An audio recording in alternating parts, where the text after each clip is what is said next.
Welcome to another edition of 48 Years of Hip Hop. That's right, party people. And today, the G-Man's got a good one for us. What you got for us, my man?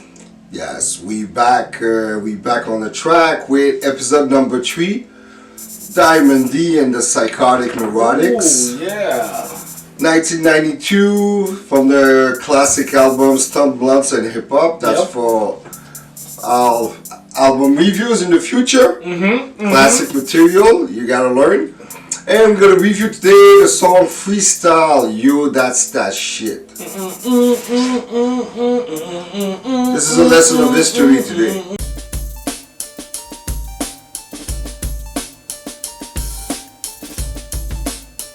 As far as originality for that song, Freestyle, Yo, That's That Shit.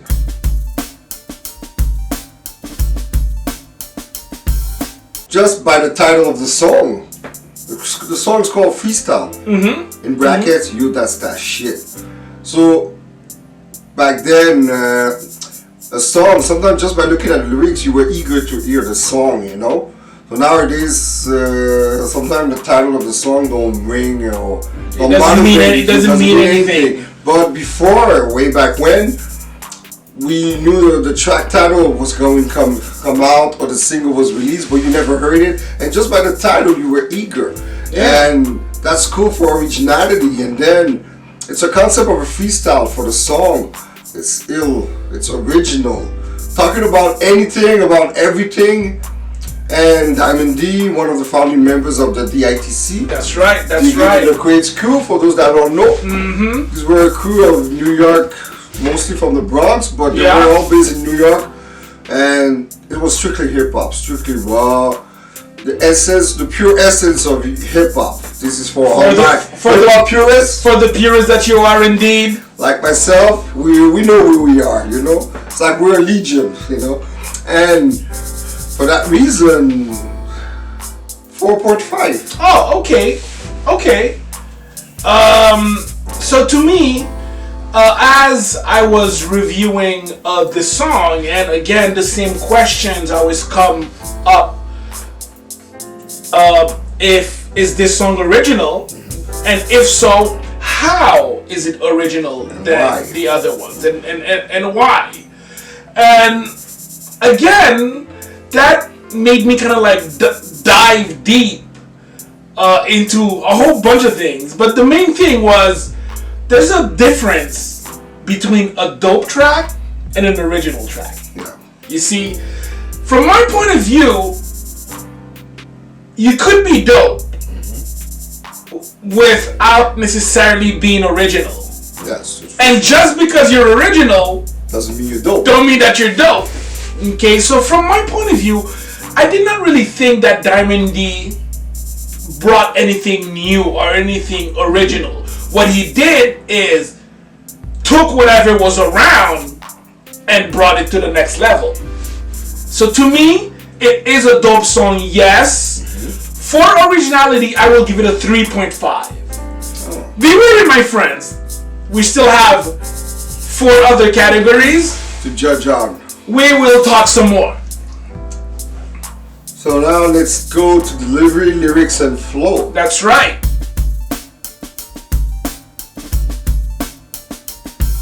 Diamond D wasn't known as the greatest rapper, but Diamond D had flow. He had a fluidity when rapping.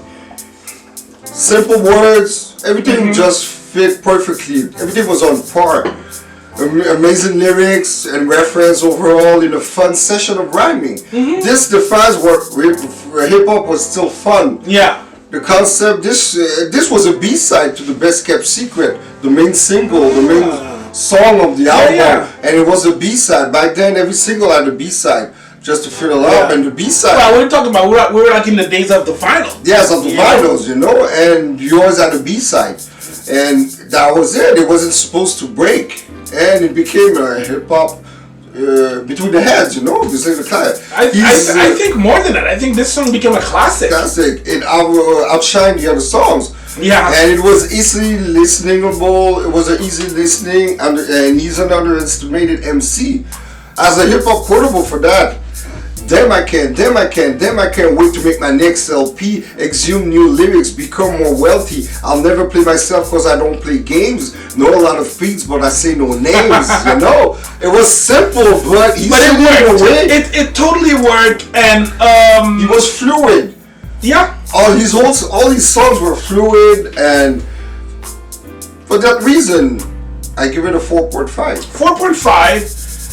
Okay, a little bit of overreached from my point of view, of course, but fair. So delivery and flow. First of all, I just want to take the time because as I was doing some research to review this track. It's like a movie when they say, because D.I.T.C had a way of saying rhyming. It sounded like a movie. It's like you have this track called My Name is John Doe, you know. That's not it, but he's talking about that. That's for another review. But he had a way, it's like you're picturing something. That was before Biggie with the cinematic cinematic rhyme. Yes, and D.I.T.C had that. If you listen to that album, you got Sally who got a one-track mind. Oh yeah, you didn't have to see the video to understand. Yeah, you could cinematic, you know. So like the whole part of like the storytelling aspect of a track. So first of all, I was like, okay, D.I.T.C and Psychotic Neurotics. Who were they? Also, AKA the Psychos. I never understood who were these guys. These guys are DJ KX, Shaw Ease, and Wiz One. What did you ever do or done? This will require more research. Yeah, because I tried to find. I went on Genius.com, Wikipedia, WhoSample.com, and I saw the pictures on the album on one of the singles vinyls. You see the pictures of the guys, but what are they? Back then, remember a lot of guys had a crew. Yeah, people that didn't do shit. This just was their friend. They were in the background. I think that was it. Because I never heard what they did. Me neither. So again, even like DJ KX, did he scratch? I have no idea. But I was able to find their names. And afterwards, to me, I kind of like have a beef with producers rhyming. I definitely do. Because I'm like, stick to your lane. You know, like when Dre rhymes, Dr. Dre rhymes, it's not all that good. What? One of the worst. Remember Pete Rock? Yeah, from Pete Rock and Seattle. Whenever you would drop a verse, Master J. You know, at the end of Run DMC, he was started rhyming. It was terrible. Sometimes it was cool on a track, but as a featuring, as on one track, once out of a lifetime, you know. But if every track you hear them, it starts. Stick to your. But D.I.T.C was an exception. He did pretty well because he actually did. He had solid lyrics. He wrote his own lyrics. All the other DJs, somebody wrote it for them, you know. Okay, so that. And it sounded corny. The other DJs, you saw they wanted just to get the exposure. Like Pete Rock, Master J. I think it's just to steal the show. You don't say not really steal the show. I think I call it microphone envy. Meaning like, you know, the DJs are always in the back and I feel that they kind of like want a little bit of that spotlight.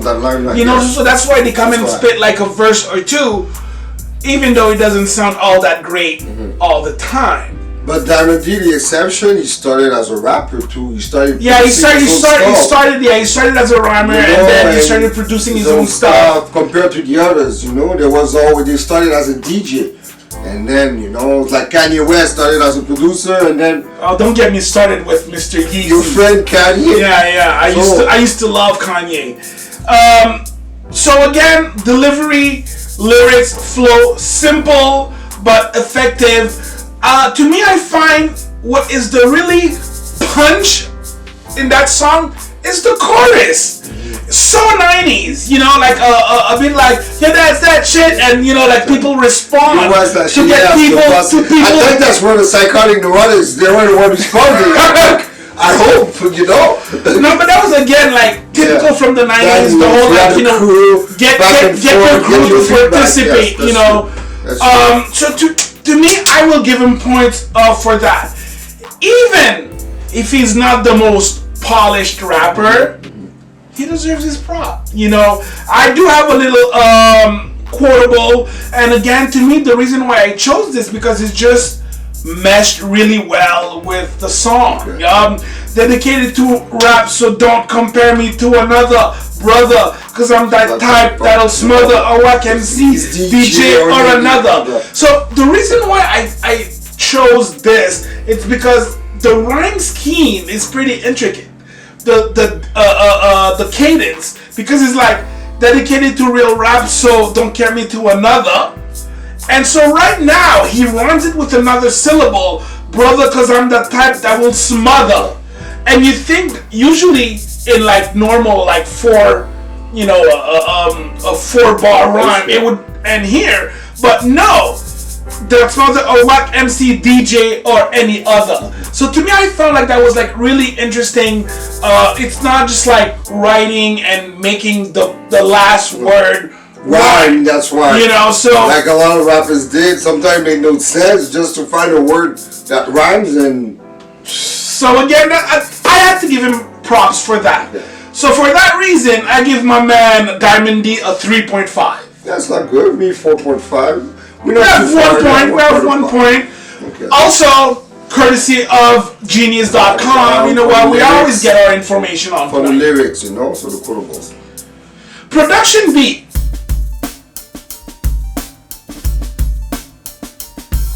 I'll let you take that one. It's your turn. You talk to me about this production and beat. Production. Diamond D, an MC, a rapper / producer, one of the rare few that could combine both. And an ill, simple, true rap loop beat. The guitar riff was so hypnotizing. The doom, doom, doom, doom, and rap beat to its simplest form. Sometimes simple is better.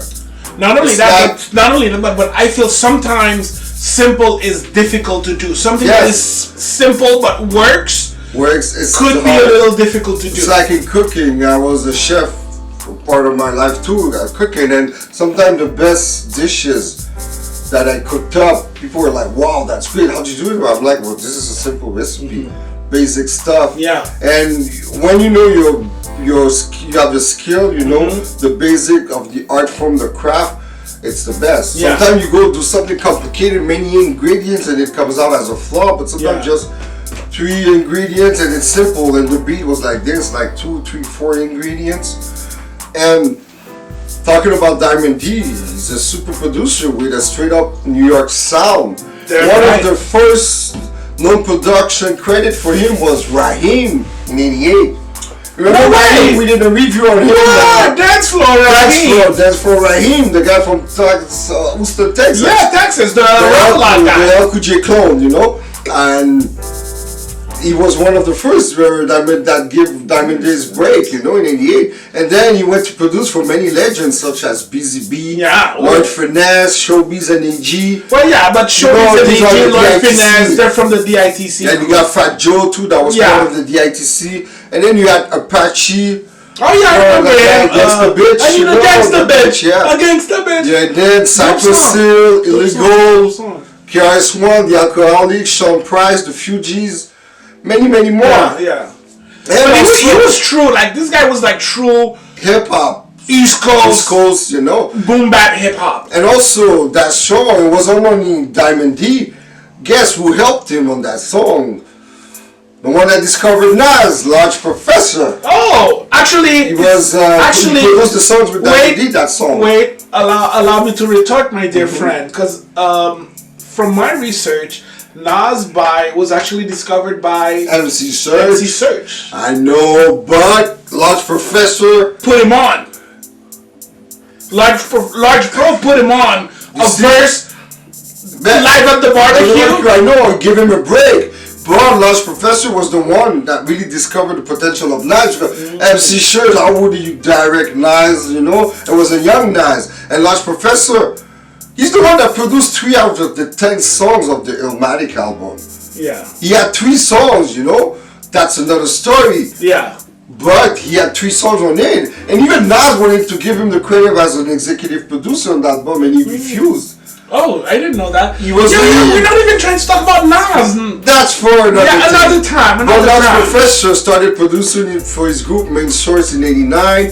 Then went on to work with Eric B and Rakim, Intelligent Hoodlum, before he became Gaddafi. It was Tragedy. Yeah, Tragedy. Cool G Rap, Lord Finesse, Big L, Kid and Play, Nicky D, Pete Rock and Seal Smooth, Roxanne, Shanti, Akinelli, Big Daddy Kane, Common Sense, Mad Skill, and that's on and on. And that's another story too. But those two legendary producers in the 40 years of hip hop, both are still active, you know, up until now. Yeah. And they created a great song, and that song has a sample by George Benson. That's right. Classic boy George Benson called Footing It, you know. So for that reason, and also it's a courtesy of whosample.com, all these information, and also Discogs. And we get a lot of obscure stuff. It's from Discogs, you know? Like Raheem, we never found anything like that. Only on Discog we were able to get it. And I give it a 4.5, guys. Oh, okay. I was expecting a 5 on that one. No, because like I said, Simple is good, but not that good. Yeah, but what's missing just about 5 for the perfection. So ironic because my fella here saying I give 5s, you know. So my man here, aka G Money, right? We all know that is, how could I say, he's easy on the 5s, right? 5 varieties. That's right. And he was speaking one time about perfect beats, about how like he could take an instrumental and just play it. That's an example, this one. And it's perfect. It's perfect. Yes, anyone could freestyle to that. That's for all MCs trying to break into the game, use that beat. Yeah. It's known. It's a beat that is known for like any battle rhymer, freestylers. Even up till today, you're still gonna have people that, you know what, it's like a rite of passage. Yeah. You gotta break it down on that beat. Certain beats are like this in the game, you know. So now, fellas, for the first time, I have to say that I am actually... Don't get me wrong. I'm dropping a 5 on this. Wow. I'm dropping a 5 on this. To me, this beat is perfect. See, guys, this is history. Mark the date on your calendar because... I'm dropping a 5 on this. Episode 23, Rob gave a 5 and I gave a 4.5.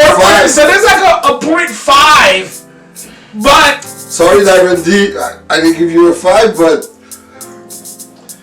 So now, for relevance and longevity. Slash, yeah.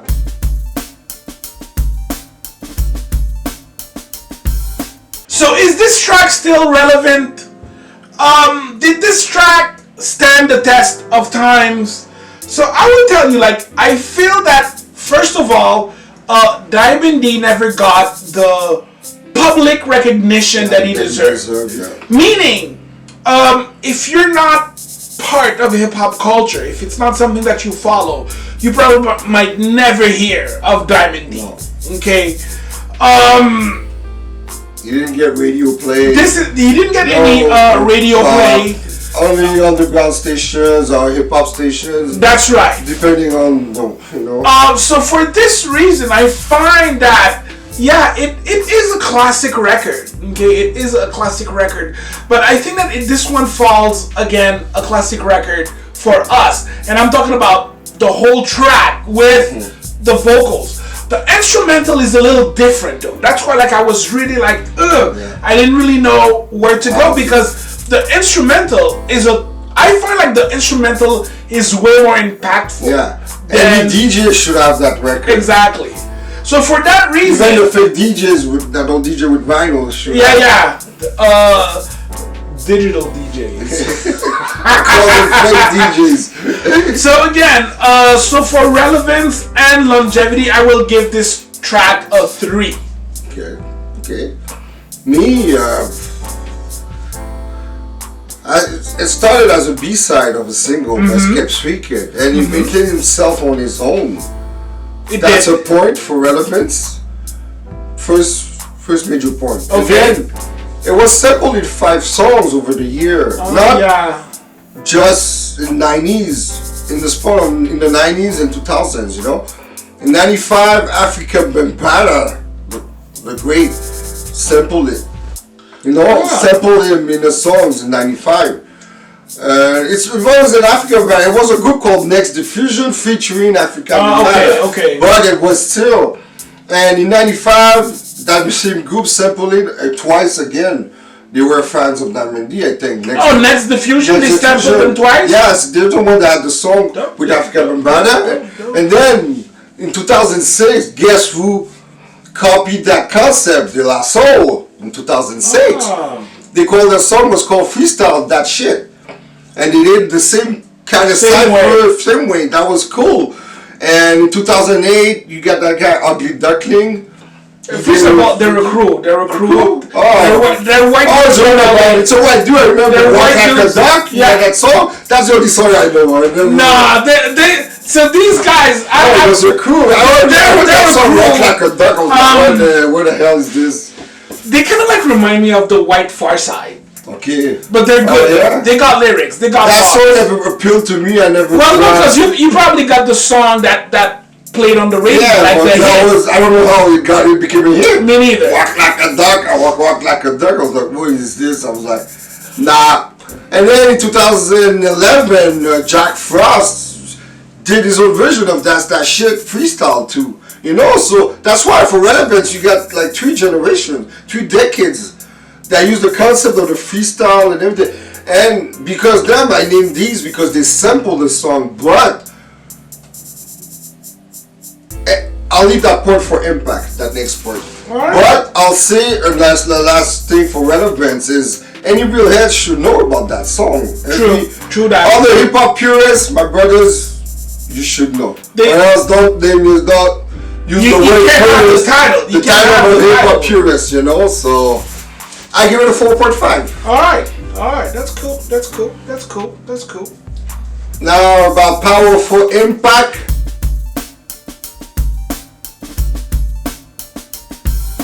Boom from the cannon. That's where the last point I had. I said I'll save it for that. For now, it's the freestyle concept of a song was duplicated by many times since that song over the years, the decades. So the last 5 that I gave you, because they sampled that song, but others didn't sample that, but they used the concept. One of the most famous one was Big Daddy Kane when they did Pimpin' Ain't Easy or Chocolate City, to name a few. These were like everybody was taking part of a cipher. The song was about having fun. You had the DJ, the dancers. Everybody was taking part. Everybody was just boasting it. It wasn't a question about who's the greatest. It's just talking shit. You know, having a just having fun. Back then at the studio, that's what we call a session. You were all in the studio every day, but at the point, everybody, let's break loose. That's how we relaxed. Before the weed and everything, that's how they relax in the studio. But back then, you put a beat and everybody was like, hey, let me get on it, you know. And if you check on YouTube, you had a session. Rockefeller did something like this. It lasted like an hour. All the guys from Rockefeller, you know, Beanie, Chris and Neve, Bleak, everybody, Jay-Z, they were all taking part. They just put beats, a beat like Freestyle. They just put beat and everybody was just spinning, you know. That's when, before the mixtapes, you know, that was a good session and it started that shit, you know. And another thing for Impact, in '98, that album was selected as one of the Source 100 best rap albums. Bloods and hip hops. And to me, when we're gonna do that, our segments, the greatest 200 greatest album of hip hop of all time, you'll see where that album ranks. But that album is undiscovered for many. I heard about that. I would agree with you because even me as a head, I will tell you, I don't have a copy of that album. That's one of the albums I rocked since '89, and I was like, wow! And it stood the test of time because even now, when you could listen to the whole album without fast forwarding it, you know, that's rare. That's rare. album doesn't have to be the perfect, but it's listenable. Did you just say fast forward? Yeah, the young generation may not know that because they select songs with the MP3, but there's no escape. You just select track 2, 3, 4 in your pod. You don't even select the other songs. So us, we have to fast forward on your Walkman or your tape deck to the next song, and it was annoying certain albums, And Diamond D has an impact. He's still relevant. He still tours Japan. He sold out tours over there. He's still performing overseas, and that's sad. In the United States, nobody cares him. They don't. That's why some legends and overseas they're doing well. They're doing well overseas. They could survive. They could eat. And then because of like the European and the Eastern markets, they could still enjoy real music. So for that reason, I had to give it a 5. My first 5 for this episode. First 5 for today, and thank God you're giving it at the end. But I will say, it's a well-deserved 5. That's all I gotta say. So as for me, I already gave my 5. I gave 1, so I'm not gonna give 2. So the song did not top any charts. Again, not that it matters. B-side, don't forget. Okay. It was a B-side. It was a B-side to a hit. That's why. It's not like certain that was supposed to be charting and they never did. Never did. So this was never intended. Even that, it doesn't really matter. It's like Niggas in Paris. It wasn't intended as a single by Jay-Z and Kanye. And it happened. It happened. It charted. It happened. But I never... Even when I was searching, he never had any charted song that. No, I don't think he did. That's what's sad, and he had the most relevant, most stable song. I don't think he cares. And you know what? That's what Neither I respect with him. Yeah, neither do I. He wasn't the kind of MC that needs the limelight. Will do anything. Will sell their soul. Exactly. Change your music. Like certain people did. That's what I respected with him. He stayed to his humble music, and he had his following. And look, he's still touring overseas. He's doing bigger audiences overseas than he did in New York. Well, that's just a reality. It's just like a reality of the hip hop scene right now in 2019.